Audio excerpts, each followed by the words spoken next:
Yorùbá sùn wọ́n hanrun ẹ̀yin náà ẹ wò ó Ọlọ́run tó fẹ́ ká tún lo ti Portable fi ṣe example òun ló tún jẹ́ kí wọlé ìṣẹ̀lẹ̀ ká dẹ̀ dúpẹ́ lọ́wọ́ Elédùmarè torí ẹbí òun ro ikú ròyàn ká dúpẹ́ lọ́wọ́ Elédùmarè tí ò jẹ́ kẹ́mi Portable lọ sí nítorí pé kíni tí ẹ̀mí Portable bá lọ sí ìrìn àjò yẹn ẹni tí ó rà ló máa san àwọn ọmọ Yorùbá ló máa forí ko àwọn ọmọ Yorùbá ló máa ṣe kíni ló máa forí ko ìdí ni tí èmi yìí ṣe máa ń sọ wípé Yorùbá ẹ jẹ́ ká jí ẹ jẹ́ ká ṣe kíni ká jí ká ṣàyà ìsìn wa àkọ́kọ́ ìjà ò dáa ẹ gbọ́ mi ìjà bó lè jà kò ń ṣe ìkó tó dáa fún ọmọlúàbí nítorí pé kíni àárín ọ̀tá ni ìran Yorùbá wà good evening ẹ káàbọ̀ sórí ètò mo kí yẹn bá mi double tap ní TikTok ẹjọ́ mo fẹ́ lẹ́dùnmarè bẹ̀yìn àbí kí n gbójú kúrò lọ́dọ̀ yìí kí n fèsì àwọn ti Facebook àti YouTube ṣé kí n kúrò lọ́dọ̀ yìí ṣé fèsì àwọn ti Facebook YouTube ẹjọ́ mi ò ní pẹ́ lórí program yìí ẹ bá mi gbọ́wọ́lé ẹ bá mi gbọ́wọ́lé ẹ bá mi pin wọ̀gbọ́rọ̀ ayé ẹ bá mi pin ẹjọ́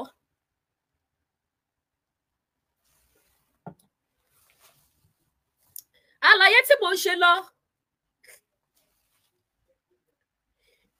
àwọn ọmọ Yorùbá àti finá sórí òrùlé sùn àti gọra wa tá a máa sọ wípé ẹ má jà kò ń ṣe fún nǹkan míì nítorí àárín ọ̀tá la wà ní tó bá jẹ́ wípé bí Fúlàní ṣe gbé ìgbésẹ̀ láti lọ pa Portable Fúlàní bá succeed àwọn wo ló máa forí ko gbogbo àwọn tí Portable bá jà bó bá ṣe dárúkọ eléyìí wọ́n á dárúkọ eléyìí wọ́n á dárúkọ eléyìí wọ́n á dárúkọ eléyìí wọ́n á tún ní rárá o especially àwọn tó fẹ́ pa owó monetization àwọn tó fẹ́ pa owó monetization wọ́n wá bẹ̀rẹ̀ sí ní lébẹ̀lì àwọn innocent people wípé àwọn ni wọ́n rán èèyàn kó lọ pa Portable wọn ò ní sọ pé Fúlàní ló pa Portable àwọn Fúlàní tẹ̀dẹ̀ wọ̀ yìí èmi máa ń sọ lórí ètò títẹ̀ bíbí báyìí pé gbogbo platform ni wọ́n wà tí wọ́n monitor wọ́n dẹ̀ lo fake account wọ́n lo orúkọ ìran Yorùbá they will never use their father's name they will never show you their identity they will use fake identity wọ́n dẹ̀ wà lórí program wọ́n máa ní pòkè Lady K tí bàbá Èkìtì jà that's good wọn ò dẹ̀ fẹ́ rí bí bàbá Èkìtì látọ̀ wọn ò fẹ́ rí bí Lady K látọ̀ wọ́n wá lọ ṣe kíni wọ́n wá lọ gbégbèsè burúkú I use it as an example mo lo bí example rẹ̀ the next tó bá wá ṣe ni pé ìkó burúkú wá ṣẹlẹ̀ sọ́ọ̀tà Lady K tálẹ́ mọ́ buso you people will go for bàbá Èkìtì you will say bàbá Èkìtì ló bá Lady K jà meanwhile this man is innocent you know nothing about it kọ́ ló má jẹ́ ká ríbi kọ́ ló má jẹ́ ká jẹ ìyà oníyà kí Ọlọ́run má jẹ́ kí àwọn àgbààgbà wa ní ilẹ̀ Yorùbá kó bà titi wa jẹ́ wọ́n ti bà díẹ̀ jẹ́ already kó má bàjẹ́ tó lókù nítorí pé kí ni à ń fojoojúmọ́ pariwo pé ẹ jẹ́ ká gba Yorùbá nation ètò oníyẹ yìí dádì mẹ́yìn mọ́mí mẹ́ káàbọ̀ sórí ètò ẹjọ́ mo wá dádì kan tí wọ́n fún mi ní $100 tó fẹ́ rajà dádì ẹjọ́ ẹ pè mí mo ti sọ̀rọ̀ yìí sí going to 2 weeks mo ti rí owó yín ẹ pè mí kí lè bá yín sẹ́nu ọjà yín ẹjọ́ sáà tẹ́ bá wo prógrámù yìí $100 tẹ̀sán mo ti rí ẹjọ́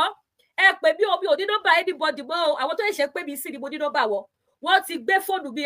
WhatsApp bí tẹ́lẹ̀tẹ́lẹ̀ wọ́n ti gbé lọ àmì àṣẹ Èdùmàrè wọ́n ní ìyá mi ẹ jèrè àwọn ọmọ yìí àmì àtẹ̀yìn náà so ẹjọ́ ẹ̀yin tẹ́ bá fẹ́ get mi sí new number mi lẹ́ máa ń lò which is my Canada number ẹ lè pè mí ní WhatsApp náà tẹ̀ ló máa wà okay tí ò ní já yín lówó 431 352 0103 431 352 0103 that is my new number FE+1 sí tẹ́bà sí Canada. So àlàyé tí mo ṣe lọ àwọn àgbàgbà wọ́n ti ṣe kéré wọ́n ti jẹ́ kí ògiri wa lanu sílẹ̀ alágbà ti rọ́ọ̀dì bám à ń fojoojúmọ́ pariwo Yorùbá nation kì í ṣe kébì ilé ìjòyè ń bẹ́ẹ̀ mo sọ kíní kan fún àwọn kan lánàá mo ní jọ́ta bá gba Yorùbá nation bá dín ìkílẹ̀ ara mi àsọmọ yíbò torí mi ní jẹ́ kéèyàn ságò sí mi ní jẹ́ kéèyàn ṣe kíni kéèyàn mọ̀ bí mo fẹ́ joyè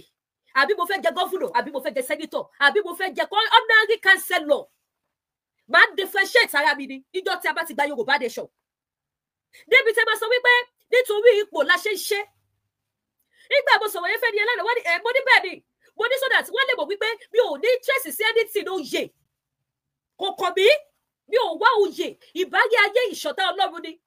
àti ìgbà Yorùbá nation gan àwọn gúrùpù tó bá sọ wípé wọ́n fẹ́ ṣe executive kan kìnnìkan mo bá differentiate ara mi ni èyí tó bá fagídí mú mi sí ẹ lọ ṣèwádìí gbangba ta ni mo ti sọ tó bá ní Lady K ìwọ ní kìnnìkan tó bá pè ní tiwọn ní níbẹ̀ máa fi fóònù lébi kiri ni Lady K àwa meeting ẹjọ́ ìdìbìtì Lady K àwa meeting ẹjọ́ ìdìbìtì èmi Àyọ̀ká Àdé ọmọ ọlọ́mọ ní Canada yìí youth kìíní tó fi ta kójọ gbogbo àwọn ọfẹjọ yọ fẹ́ ṣe mo yẹ lẹni mo yẹ sílẹ̀ bí mo ṣe wáyé ní Tinubu kò ń ṣe ọ̀nà mi débi tá a máa sọ wípé nítorí ohun tó ṣe fẹ́ gba Yorùbá nation nìyẹn no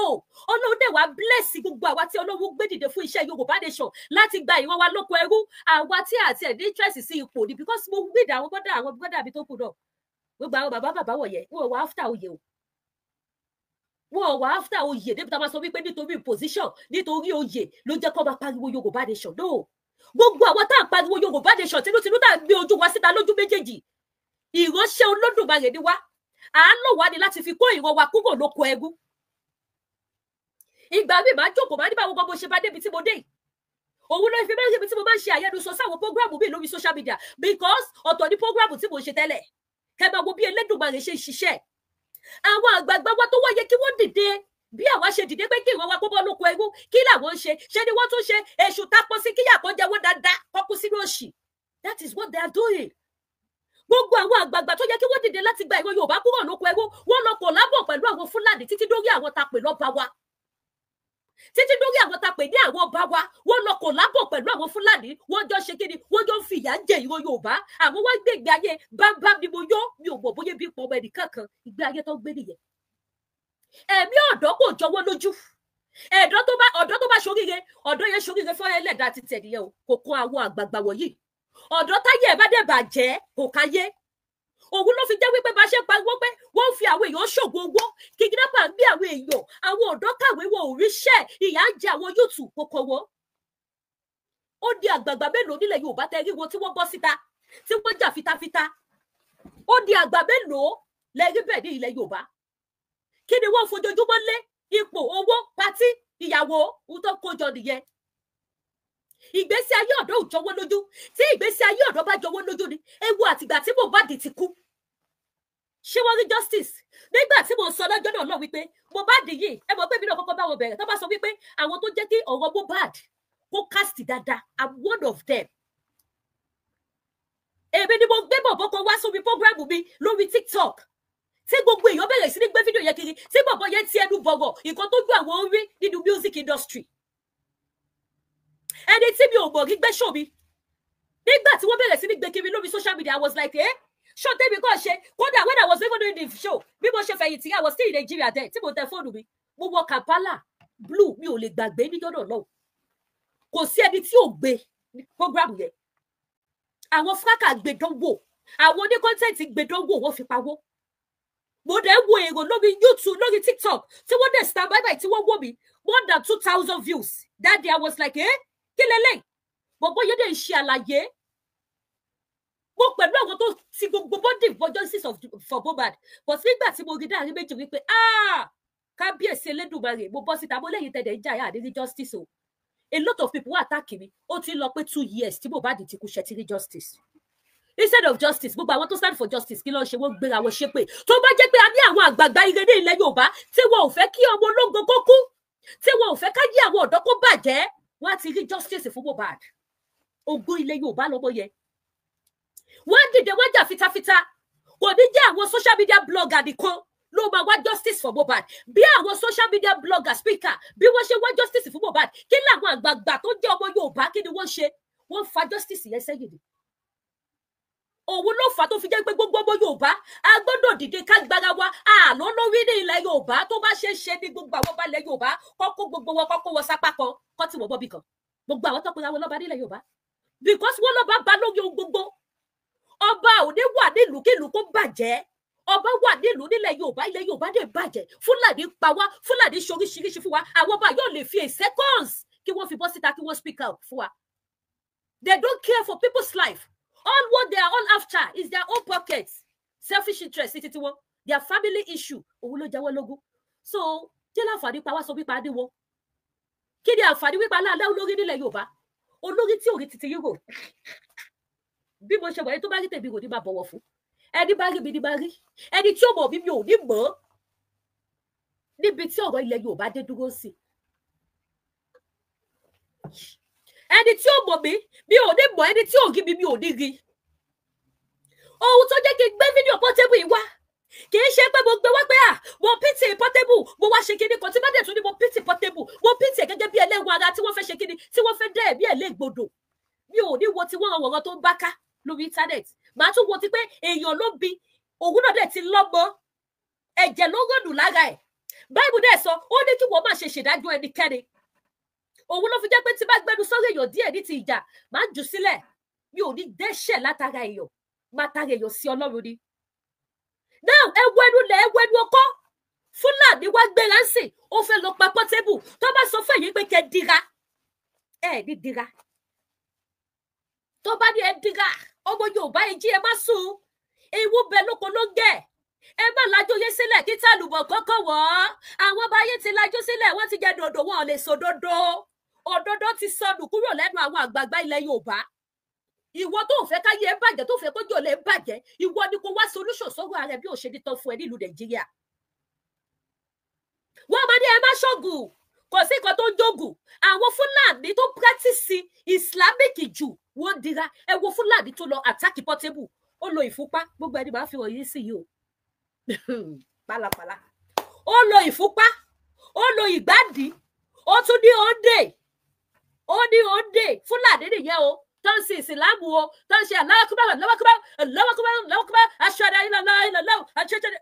òun ló lo ìfúnpá yẹn ìfúnpá tó lò yẹ ẹjọ́ torí Ọlọ́run ṣàdọ́bí Ìsá ló kọ sínú ẹ̀ ìgbádìí tó lò ṣàdọ́bí Ìsá ló kọ sínú ẹ̀ òǹdè tó mú dání ṣé Sheikh Ibrahim ló kọ síbẹ̀ ìbéèrè yẹ ó kẹ́ máa wáyé wálẹ̀ Yorùbá wọ́n á dẹ̀ máa tò yìí ọlọ́mọ̀jọ́ tó wá pa ọlọ́mọ̀jẹ́ kó fínísì wa ní ilẹ̀ Yorùbá ìdí ni tí gbogbo Yorùbá fi dìde àti dìde fight for yourself kò ságbàlagbà kan nílẹ̀ Yorùbá ẹni tó kú ó kú gbé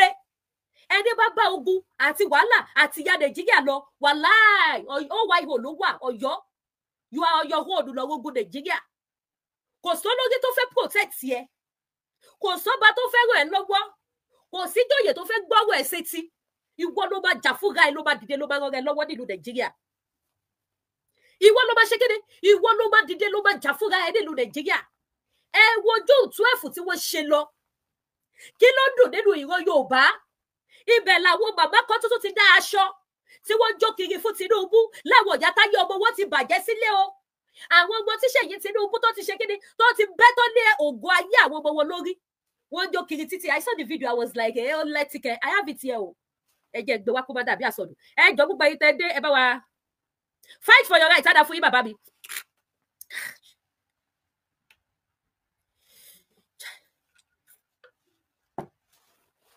a má bèrè gbogbo kọ́mẹ́ǹtì rẹ̀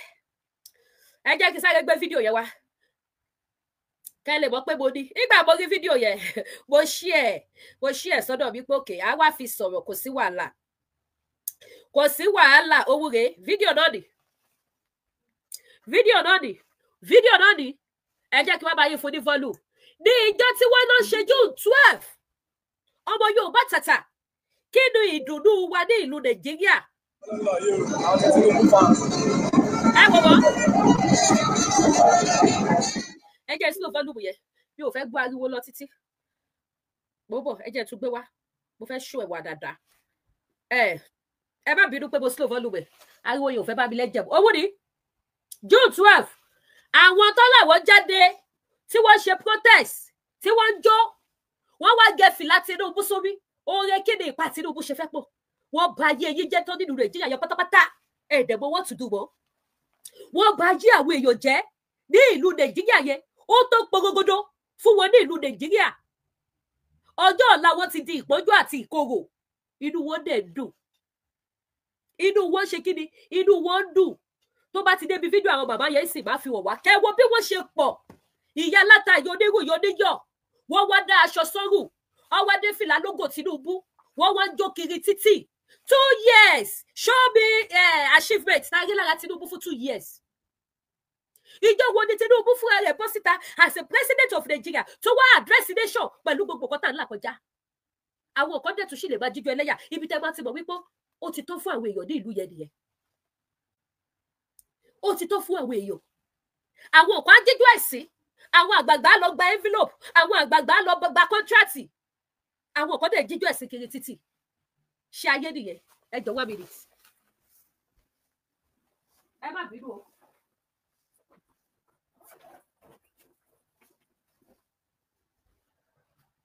Ẹ má bínú, ẹ jọ̀ọ́ o.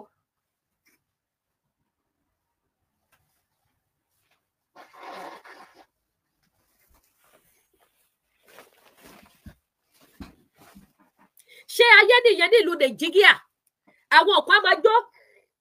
àwọn kan máa gbowó. Ẹ wá bí àwọn tó ń jó kiri títì ní June 12 yìí wípé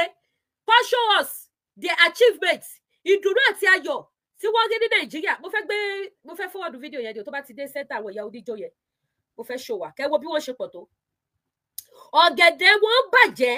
wọ́n ní ṣe ló pọ́n, wọ́n wá dáṣà wípé bàbá ṣẹ̀ṣẹ̀ débẹ̀ ni, bàbá ṣẹ̀ṣẹ̀ débẹ̀ ni, àwọn máa ṣe sùúrù, bàbá ṣẹ̀ṣẹ̀ débẹ̀ ni. Ìjọ wo lẹ fẹ́ ṣe sùúrù dà? Ìjọ wo lẹ fẹ́ ṣe sùúrù dà? Sùúrù tó fi gbé yín mọ́ra. Òun ni fídíò náà ni. Òun ni àwọn lẹ́wọ̀ yìí, ṣẹ́ tí wọn. Green and white, àwọn lẹ́wọ̀ yìí. Wọ́n pọ̀ gan o, ẹ̀yin tí TikTok náà kó tó play kúrò bẹ̀, ṣẹ́ tí wọn. Green and white, wọ́n pọ̀ bíbà tí wọ́n jó tí wọ́n jubilate. June 12 lógò Tinubu lọ gbé sí. Àwọn lẹ́wọ̀ yìí. Àwọn kan dúró sẹ́gbẹ́ pa àwọn yẹn pariwo revolution. Àwọn eléyìí jó kiri. Ẹ bá bí wọ́n pé kí ló dùn wọn. Ẹ lọ wo àwọn tó ń jó yìí. Ìyà ti bá wọn mulẹ̀ bí ẹ̀gbẹ́ṣu lọ́wọ́ àwọn olórí Nàìjíríà. Kì í ṣe pé Ọlọ́run dáyà mọ́ wọn o. Kì í ṣe wípé orí ìyà ni wọ́n kọ látọ̀run o. Kì í ṣe pé wọn ò kọrí ọ̀la o. Ṣùgbọ́n ogun Nàìjíríà ti sọ wọ́n dológo pass. Tí ò lè rógo yẹn lò mọ́. Inú wọn dẹ̀ tún dùn, wọ́n tún jó. Gbogbo àwọn ọmọ ológun tó yẹ kó dìde fún ìrànlọ́wọ́ ní ilẹ̀ Káàárọ̀ Oòjíire, wọ́n pa wọ́n bá wọ́n pa Tolúlọpẹ́ Arótilé, wọ́n pa gbé àrí justice títí dèrè. Abẹ́rí justice, ṣẹ́rí justice, káàrí justice. Wọ́n pa Portable dédé ẹlẹ́ni àmàtìrì justice. Bọ̀bọ̀ kí ló ti pè bọ̀bọ̀ fúbọ́là tí wọ́n pa níjẹ̀bú Òde, wọ́n máa pa gbé. Mélòó ká wá padà sí àwọn ọmọ tí àwọn Boko Haram ti lọ kọ́ ní school tí wọ́n ti ṣekú pa wọ́n. Àwọn ọmọ ológo, wọ́n máa pa àwọn yẹn náà gbé. Wọ́n máa pa wọ́n gbé. Ọmọ Yorùbá ẹ jẹ́ ká jí, kò sí kankan nínú wọn Nàìjíríà. Wọ́n lọ́ṣà tí ò bá lè gbèyàn, ó máa ṣèyàn bó bá ṣe báyàn ni. Àtọ́ba àti ìjòyè ìlú Nàìjíríà wọn ò gbé wá. Wọn ò gbé ẹnikẹ́ni, ẹ jẹ́ ká sọ òótọ́. Wọn ò gbé ẹnikẹ́ni. Eléyìí ò ṣe wípé à ń bú wọn. We are not here to bully anybody. We are not here to harass anybody. We are not here to curse anybody or say any hate words to anybody. But we will do what? We will express our feelings. Ẹ jẹ́ ká fi ẹ̀hónú hàn. Ká ṣíra wa níyè. Ká bọ́ lóko ẹrú. Oko ẹrú lórílẹ̀-èdè Nàìjíríà. Oko apààyàn lórílẹ̀-èdè Nàìjíríà. Oko àfi àkókò ògùn ọlá ẹni ṣòfò òun orílẹ̀-èdè Nàìjíríà. Oko jẹ́ kí ìyá bímọ kó má jẹun ọmọ òun lórílẹ̀-èdè Nàìjíríà. Àdáadáa ìyá mi sá kíjọ tó dẹ̀ kú sí kò dẹ̀ da fọmọ yẹn tí ayé fi jáde láyé. Ọmọ mi àwọ rẹ̀ títí bá ìjọ́ tí yẹn bá pa ló ti tán fún òun nítorí pé kí ni ó rí pẹ́ni tó sáré fún òun láàárọ̀ lọ́sàn-án lálẹ́ òun ló ti lọ yẹ. Òun ló ti lọ yẹ. Abá ló ti tán fún òun. Ó dẹ̀ tán fún ló sọ yẹ nítorí kò mọ bó ṣe fẹ́ ṣayé ara ẹ̀. Òun ló dífá fún àwọn ẹlòmíì tí wọ́n lọ tojú bọ̀bọ̀ kúbọ̀ láti máa ṣe ritualist láti máa pa àwọn èèyàn. Láti máa pa àwọn èèyàn láti máa fi òṣùgbówó nítorí pé kí ni wọn ò lè ẹjọ́ ìyà yẹn ti pọ̀ jù. Àwa ní ká gba Yorùbá nation. Fúlàní yí wa ká. Àwọn ọba wa gan tún wá yà àwọn Fúlàní. Wọ́n á yà wọ́n wọlé kọ́ máa bá wọn sin màlúù. Àwọn ọba wa wọ́n ṣe kí ni? Wọ́n á yà àwọn Fúlàní wọlé kọ́ máa bá wọn sin màlúù. Mi ò mọ̀ rárá bó ṣe lè dárúkọ ọba mẹ́ta nílẹ̀ Káàárọ̀ Oòjíire tó jẹ́ pé Fúlàní ló bá sin màlúù. Oore kí ni Fúlàní ṣe fún ìran Yorùbá? Ṣé Yorùbá ò mọ bó ṣe ń sin màlúù ni? Àwa la ní iṣẹ́ àgbẹ̀, àwa la ní iṣẹ́ ká sin owó ọ̀sìn. Ẹ wo Ọlábànjí farm. Irú kí lẹ fẹ́ ní fáàmù máa yẹn tí ò sìn? Ó sin ẹran, ó sin ẹja, ó sin ẹlẹ́dẹ̀, ó sin ẹdìyẹ. Gbogbo ẹ̀ ló kú fáàmù ẹ̀ tó ń sìn. Mélòó àwọn tí wọ́n ní fáàmù sí Nàìjíríà wọ́n sin ẹran tí wọ́n jẹ́ ọmọ Yorùbá. Bọ̀tẹ́ wà wọ́n bá wá àwọn apanimáyọ̀dà. Ikú tó ń bọ́mọ rìn tọ́mọ òfúra. Àwọn àgbààgbà ilẹ̀ Yorùbá gangan ló yẹ kó máa pè ní ikú bọ́mọ rìn ọmọ òfúra nítorí pé kí ni à ń fojú àgbààgbà ire wò wọ́n. Ikú pa ni èèyàn sì ni wọ́n. ikú pa ní èèyàn òun ni wọ́n kó Fúlàní sábẹ́. Àwọn àgbààgbà ilẹ̀ Yorùbá wọ́n ṣẹ́ríṣì Fúlàní ju àwọn ọmọ Yorùbá lọ. Kẹmẹ wáyé lóde. So kí la wá sọ? Wọ́n pa ọmọ Fúlàní lé, wọ́n fẹ́ràn ìran Fúlàní ju àwa Yorùbá lọ. Ní níbi tó ti bá yé ọmọ Yorùbá jẹ́, káwọn àgbààgbà ilẹ̀ Yorùbá kí wọ́n dá sí. Àfi bó ṣe bá ṣe kí ni bó ṣe bá rówó gbà bẹ́ẹ̀. Bó ṣe fẹ́ bẹni tó bá yé ọmọ Yorùbá yẹn jẹ́, tó bá jẹ́ni tó lè fún wọn ní tíìpù tó máa rí gbà ní kí wọ́n gbà. Kọ́ dẹ̀ gbójú kọ́ ṣe bí pàwọ̀ rẹ̀ nìtì. Ibi tẹ́ bá ti bá àwọn àgbààgbà ilẹ̀ Yorùbá nìyẹn. Fúlàní wá mú òǹdè, ó mú ìfúnpá, ó mú gbàdí, ó lọ ká Portable bọ̀. Tó bá wá ṣe bẹ́ẹ̀ tó bá pa Portable, àwọn innocent ló máa forí kó. Tá bá sọ fún yín pé gbogbo Fúlàní tẹ́ wò lẹ́yìn agbègbè yìí, wọ́n wà very desperate. Àárín ọ̀tá lẹ wà, á dàbí wípé irọ́ là ń pa. Ṣé ti ráyé lóde báyìí sí? Tí ara ò bá funfun Portable, kí Portable kọ́ ọ̀gọ́ rẹ̀ pé ó lè já wọn àbókí ọlọ́kadà yẹn ni. Fúlàní á máa ti pa Portable dànù. Àbí kí fún Portable kọ́ wọ́n pé ó lè já wọn Fúlàní tó máa ń kó ilẹ̀. Ó lè já wọn ni, wọ́n máa ti pa dànù. Àìmọye Fúlàní tó kólẹ̀ tó lọ pa èèyàn mọ́nulé tọ́mọ wá ní lágbájá sùn kò jí nígbà tí ò sẹ́nibọ̀dì bẹ́ẹ̀. Ta ló fẹ́ testify? Ta ló fẹ́ mọ ogun kú tó pa? Ṣèbí tó wò ní access sí social media, ó gbé sí live. Òun ló jẹ́ ká mọ̀. Àìmọye ẹni tí wọ́n ń ṣe social media person tí wọ́n ti kúkú sàrà lọ́wọ́ Fúlàní tí wọ́n dẹ̀ máa mú innocent people wípé àwọn ló pa wọ́n. Gbogbo tó ṣe yẹ kó mọ Yorùbá kó wake up rẹ̀. Yorùbá ò lè lọ sí ilé Fúlàní lọ jayé káyé. Fúlàní dẹ̀ wá sí ilé Yorùbá. Wọ́n dẹ̀ wà lẹ́mọ̀. A dẹ̀ sọ wípé we are one. Ibo lẹ ti gbà jẹ́ wọ́ọ̀nù. Ibo la ti gbà fi jẹ́ wọ́ọ̀nù. Ẹ fún wa ní níùsì iye ìgbà tí ẹ ti gbọ́ wípé òkè o àwọn ọmọ Yorùbá o wọn ò mọ orúkọ wọn o gẹ́gẹ́ bó ṣe máa sọ wípé wọn ò mọ orúkọ àwọn Fúlàní kidnapper terrorist wọ̀nyí o kí wọ́n wá sọ wípé òkè o wọn ò mọ orúkọ àwọn ọmọ Yorùbá yẹn o ṣùgbọ́n o wọ́n ti lọ ṣe kí ni wọ́n ti lọ kidnap àwọn Haúsá. Ibo lẹ ti gbọ́rú ẹ̀ kò ṣẹlẹ̀ rí. Ibi tẹ́ bá ti mọ̀ wípé ọmọ Yorùbá a gbọ́dọ̀ tún ìpìlẹ̀ tó ti bàjẹ́ ṣe kí ọjọ́ ọ̀la wa lè dáa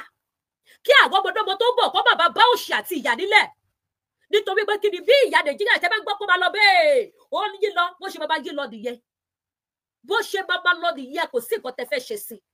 àfi tí ìran Yorùbá bá dá dúró ká protect ilẹ̀ wa ká dá dúró ká protect ilẹ̀ wa. About 2 weeks ago bí last week sí ni làwọn Fúlàní tún ṣì kidnap odidi ọba aládé. Mo rí fídíò ọba yẹn báyìí àdúdẹ̀ ṣe mí nígbà tó máa release bàbá ní ìjẹta wọn ti kọ́ bàbá lẹ́sẹ̀.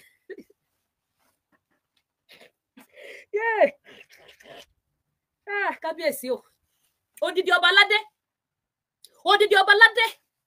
ní ilẹ̀ Káàárọ̀ Oòjíire Fúlàní dẹ̀ fi ojoojúmọ́ kọ rẹ́kọ̀dù kọ ìtàn burúkú fún wa ní ilẹ̀ Yorùbá adẹ̀ fi dùnú àtayọ̀ gbà lọ́wọ́ wọn ṣé wọ́n fi ṣe wá ni ìbéèrè ni o. Fúlàní máa sásábẹ́ comment section àwọn máa stákọ ẹni tó bá ń ṣe program àwọn ọmọ Yorùbá kan náà dẹ̀ tún máa fún ní support pé má dá wọn lóòjàre àwọn oní online nation màmí ẹ káàbọ̀ sórí ètò gbogbo yín tẹ́ wọlé ni mo kí wọ́n bá ìwọ ẹjọ́ bẹ́ẹ̀ ṣẹ́ díẹ̀ bá wa máa share ètò ẹ̀yin tẹ́ wà lórí Lady K Ìfẹ́olúwa show lórí Facebook ẹ jẹ́ bá wa share Facebook ẹ̀yọ̀ kan la lò ẹ jẹ́ bá mi share ẹ jẹ́ bá wa pín ètò yìí ẹ jọ̀ọ́ ẹ dẹ̀ bá mi show love ẹ bá mi show like ẹ bá mi tẹ top up ẹ jọ̀ọ́. Wọ́n dẹ̀ tún máa takora wọn lọ́wọ́ Fúlàní jẹ́ odidi orí adé gbé ó kidnap orí adé ọba aládé ilẹ̀ Yorùbá Fúlàní wà ló lọ́kọ lẹ́sẹ̀ ó gba ransom ó rìlísì bàbá nígbà mo tẹ̀ rí fídíò tó fi gbé bàbá dé lórí ọ̀kadà I can't stop laughing ẹ jọ̀ọ́ 1 minute hold on hello sir okay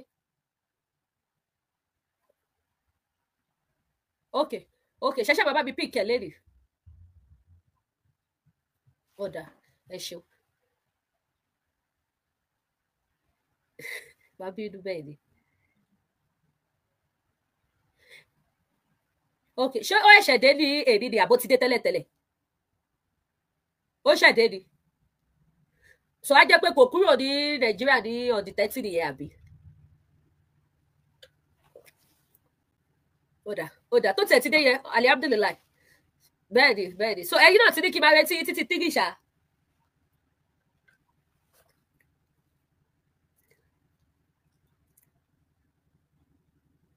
màmá wo fóònù màmá expect message ọ̀dà ẹ ṣé gan mo dúpẹ́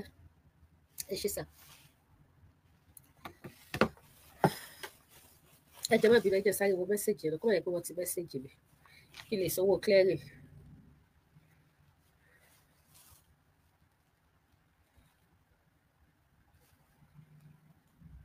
wọ́n ti mẹ́sẹ̀jì ẹja tẹ̀síwájú nígbà tí mo rí tó gbé bàbá dé lórí ọ̀kadà was like ó mà ṣe o odidi ọba aládé lọ́sẹ̀ bàbá ti bú tátátá ó fi wọ́n pé àtijọ́ tí Fúlàní ti kidnap bàbá lọ bàbá ò tí ì wẹ̀ bàbá ò wẹ̀ odidi ọba aládé ẹjẹ má bínú 1 minute ẹ ó dọ̀bà bó wà lórí program o ẹ ló bọ̀ bẹ́ẹ̀ ni bàbá pé yìí ti bá ṣe tọ́ mà. ẹ jẹ́ mo bọ̀ lọ mo fẹ́ wọ ẹni yẹn ok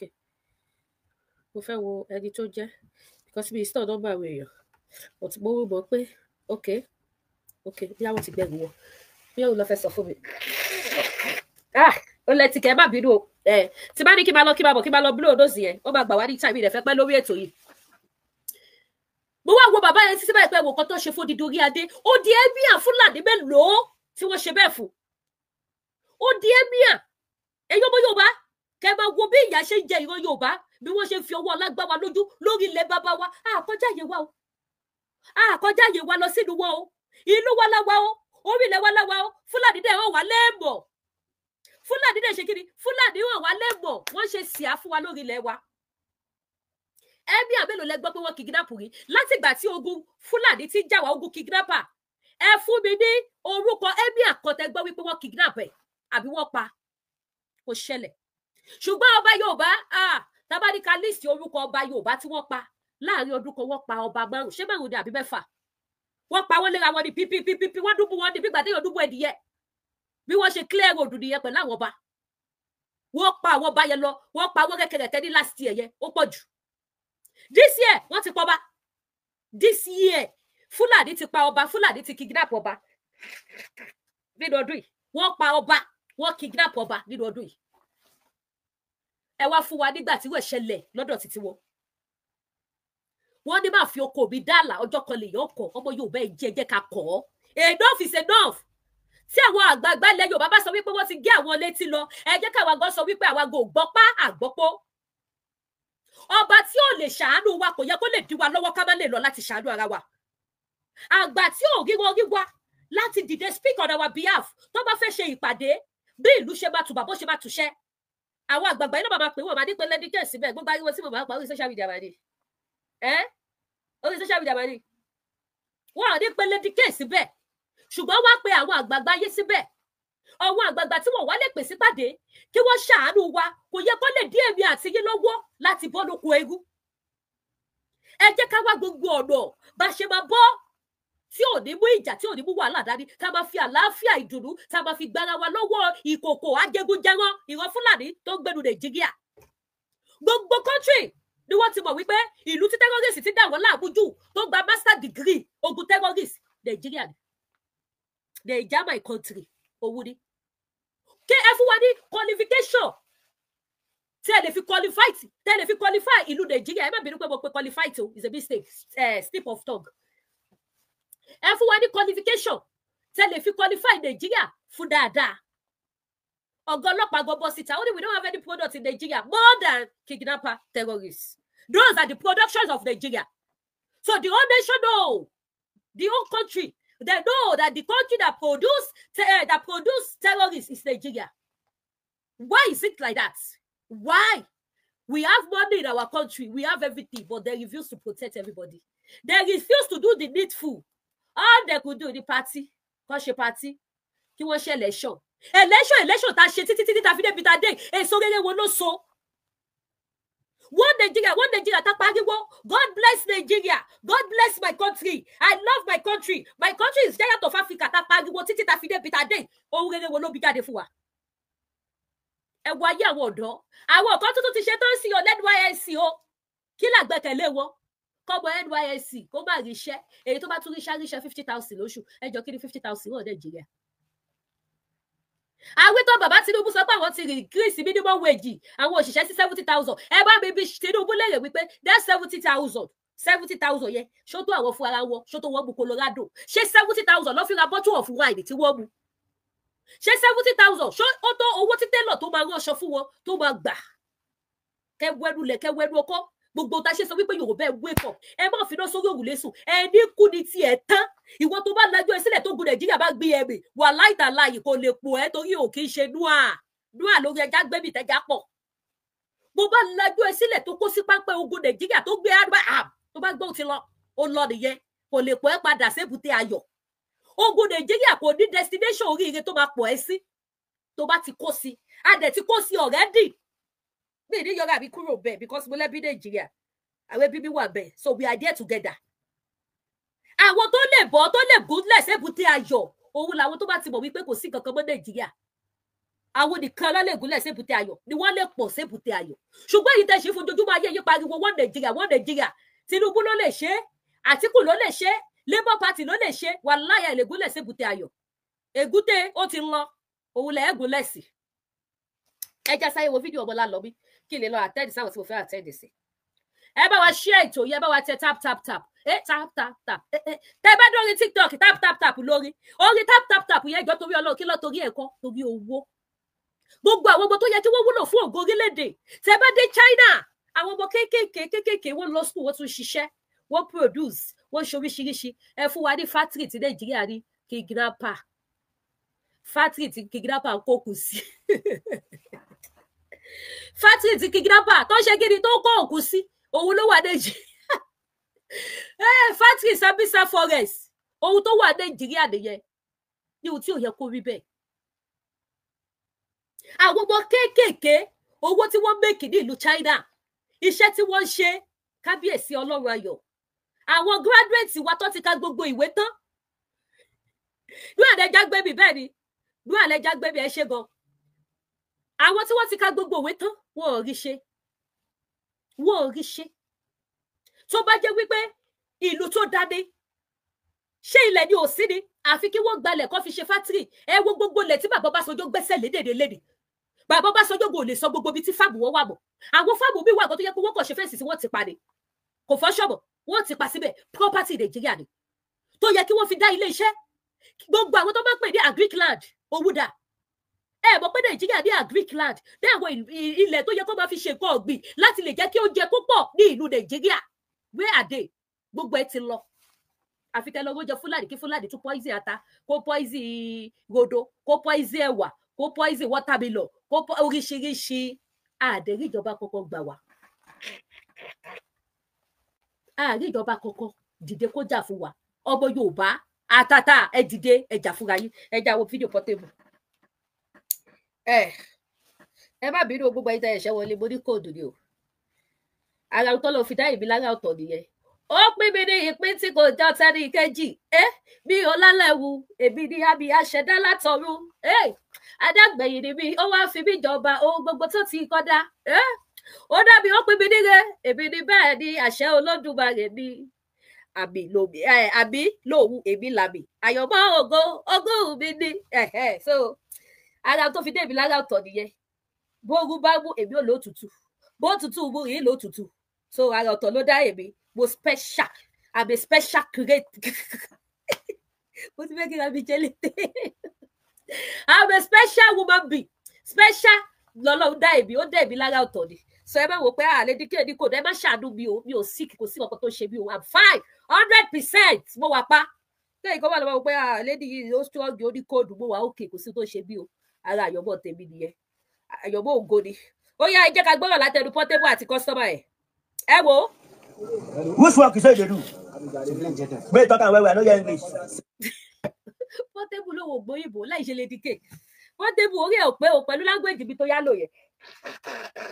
èyí tó bá Portable bá mi tàgẹ̀ ẹ sọ pé mo lórí ẹ̀ ò pé ó ṣe máa yá language mi lò èmi mo bá sọ pé mi ò gbóyìnbó ó wá ní ìrìn lóye English tó sọ yẹn kọ́ kì í ṣe English now ẹ jẹ́ ká padà sí serious issue nítorí bí eré tí bá jáde ẹ wo ID card tó wà lọ́wọ́ Fúlàní tó fẹ́ lọ pa Portable Fúlàní tó fẹ́ lọ pa Portable ó ní ID card lọ́wọ́ irú ID card yẹn sì tó bá fi wọn àwọn èèyàn wọn ló ṣiṣẹ́ ìjọba ni wọn lára àwọn security ìlú ni kẹ́ máa wo ohun tó ń ṣẹlẹ̀ ní Nàìjíríà ṣé ní program yìí èmi kò tún wá fi ṣe awareness fi ṣe àwọn tèmi níyè ni o àwọn tí Yorùbá nation no going back lèmi wá fi ṣí níyè tí wọ́n bá rí ID card yẹn lọ́wọ́ Fúlàní yẹn wọ́n lára àwọn Nigeria security ni meanwhile apààyàn ni ó fẹ́ lọ pa Portable ni gbogbo ẹ̀ lẹ́ máa gbọ́ sí èmi kò bẹ́ Portable kó mu dáadáa kó fún wa wèrè fún káàbọ̀ bí tó ti wá tó bá dẹ̀jẹ̀ pé wọ́n rọ kó lọ pa ni káàbọ̀ àlẹ́ ìtúrí yẹn fi ṣàwẹ́rẹ́ sí pé ṣe ti rí báyìí ẹni tó fẹ́ràn á lọ lo ẹ̀yà bíi láti wá fi pa ẹ́ àlẹ́ yìí yẹn tó fi ṣàwẹ́rẹ́ tó bá yẹ pé wọ́n rọ ni kó lọ pa Portable awareness láti fi ṣe so kí Portable bù dáadáa ẹ wá wo fídíò yẹn ẹ jẹ́ bá mi share ètò yìí ẹ bá mi tẹ love like ẹ̀yin tí TikTok ẹ bá mi tap tèmi kì í ṣe fowó kakọ fi create awareness ẹ bá fún mi gift máa gbà o but ẹ lè rí mi kí n máa pariwo yá ẹ fún mi ní gewédú ẹ fún mi ní kiri o yóò ṣùgbọ́n bí o pa wá tap tèmi love ni mo fẹ́ kẹ́ bá mi tap love like ká lè ráyè create awareness dáadáa ìmọ́lẹ̀ là wa ká lè tàn mọ́lẹ̀ sí òkùnkùn tó wà nínú Nàìjíríà tí wọ́n sọ wá sí ẹ rí pé mi ò yọra mi kúrò bẹ́ẹ̀ now ẹ wá wá ID card yẹn mo fẹ́ pause ẹ ní o pause ẹ wá ID card tó mú dání ẹ̀yin tí Facebook YouTube ṣẹ́tìrì ID card ẹ̀ ID card tó mú dání rèé o ID card tó mú dání owó ni ẹ̀yin tí TikTok ṣẹ́tìrì ID card ẹ̀ ID card tó mú dání Fúlàní tó fẹ́ lọ pa Portable ó mú ọ̀bẹ ó mú fúnpá gbogbo ẹni bá fi wọ̀nyí sí o ó ní ìgbàdì ó ní ó dè wọ́n ní kẹ́yìn dìrà ẹlẹ́ẹ̀dìrà àánú yìí ṣe mí ẹ máa ní Olúwa lolùṣọ́ àgùntàn mi ẹni tó lóun bá ṣọ́ kóun náà ṣọ́ra ẹ̀ ẹni tó lóun bá ṣọ́ kó má joyè fọlọ́run ṣọ́ tó fi okùn ọ̀gẹ̀dẹ̀ gun ọ̀pẹ òun lọ̀rọ̀ ayé owó rẹ̀ ID card tó mú dání lélẹ̀ ẹ jẹ́ ká máa gbọ́ lọ ó yá. Wait, talk and wait, I know your English. Civilian JTF. The civilian JTF. Civilian JTF. I never heard that before. Civilian JTF. JTF. Civilian JTF, Abi. They go post you. Ọlọ́run ṣe o, tó jẹ́ kó rí mi pa lẹ́yìn o. Àfọlá. If you say I no get action, you go down kill me. Olekuku go down shoot me. You dey beg. Shebi na I know that I make you dey beg. I'm a winner now. Who win now? Na me win. Who send you come? Omorogo, you are a mad person. I mean, I thank you. After God and government, who send you come? Can you send yourself to attack me? But yeah, when do you say? When do you say? Ẹ wo apá ẹ̀ ìfúnpálẹ̀ wo bẹ́ẹ̀ yẹn o mo ṣì máa ṣú ẹ̀ fún yín dáadáa ẹ̀yin tí TikTok máa wá fi wọ̀nyí o ẹ jẹ́ ká fi wọ̀ àwọn ti Facebook ẹ má wọ̀rí ẹ̀yin tí Facebook YouTube máa connect WhatsApp bí mọ́ system padà máa lè máa gbé fídíò wá ẹ lè máa rí wò dáadáa kò ní sí pé màá fi wọ̀nyí lórí fóònù mọ́ síbù tí mo rán wọ́n dé ìjáwọ́ ti bá mi rà yẹn dé àtún fi yẹn ṣí WhatsApp bí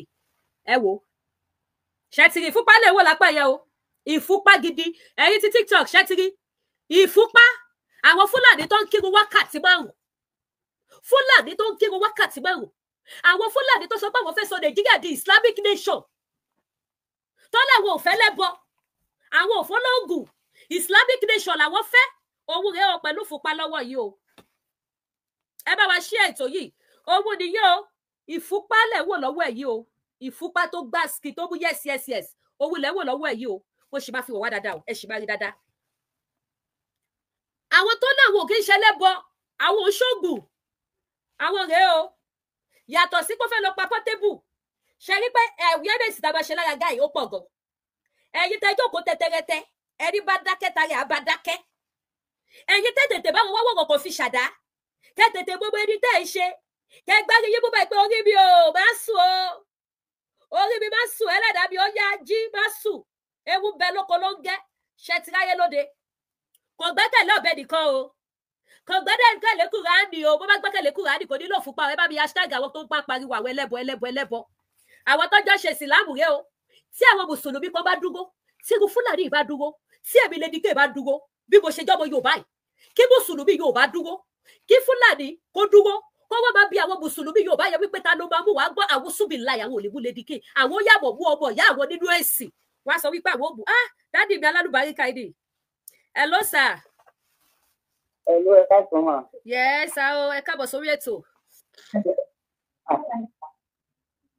mo wà A lórí máa bá ètò yín sọ̀rọ̀ lẹ́yìn ètò. ṣé ń gbọ́ mi wọ́n sọ wípé àwọn yà mọ̀mọ́mọ́ yá àwọn nínú ẹ̀sìn ẹlẹ́bọ ní Lady K wọ́n á pè mí lẹ́lẹ́bọ wọ́n á ní torí ó ń sin Jésù wọ́n ló ń sin Jésù tó jẹ́ pé aṣẹ́wó ló bí bọ́n ṣe máa sọ ní àwọn mùsùlùmí wọ́n á láṣẹ́wó ló bí Jésù ó sì tẹ́ mi lọ́rùn ohun tí báwọn yìí kẹ́ sọ sí lára ẹ̀yin lẹ́rìí ìṣòro ayé yìí òun ló lùgbà láti tèmi èmi sì mọ̀ pé kì í ṣaṣẹ́wó ló bí bàbá tèmi aṣẹ́wó kọ́ ló bí Jésù kọ́tọ̀kọ́tọ̀ ló bá ayé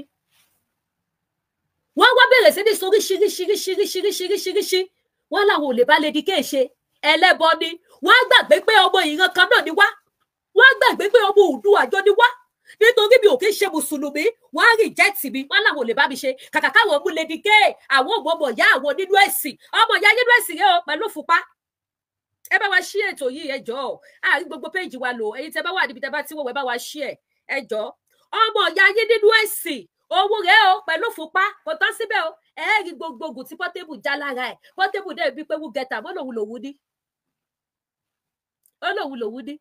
kò gbẹ́kẹ̀lé oògùn yẹn nìkan ó túbọ̀ ọ̀bẹ dání ọ̀bẹ tẹ̀sí wò lọ́wọ́ yẹn ọ̀bẹ má kẹ̀jẹ̀ ni ọ̀bẹ má kan ẹ̀jẹ̀ òun ló mú dání ẹ jábọ̀ gbádùn ẹ̀ lọ. Drop am for ground. Which work you say they do?